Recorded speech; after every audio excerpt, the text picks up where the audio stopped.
Hello everyone. আজ একটা বান্ধবীর বিয়ে ছিল, বাড়ি থেকে বেশ অনেকটা দূরে।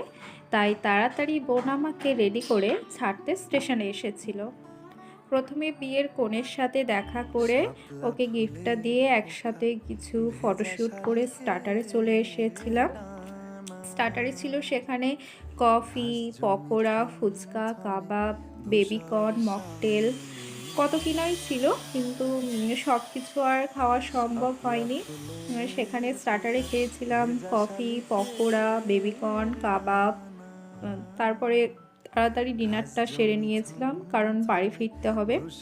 ডিনারে সেখানে খেয়েছিলাম, প্রথমেই ছিল গ্রিন কচুরি, চানা মশলা, স্যালাড, তারপরে ফিশ ফ্রাই, কাসুন্দি, সাদা ভাত, কাতলা কালিয়া, চিকেন কারি।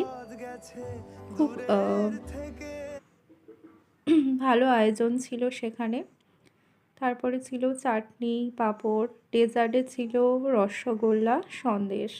তারপরে খেয়ে নিয়েছিলাম ice cream, Hajmola. That's it for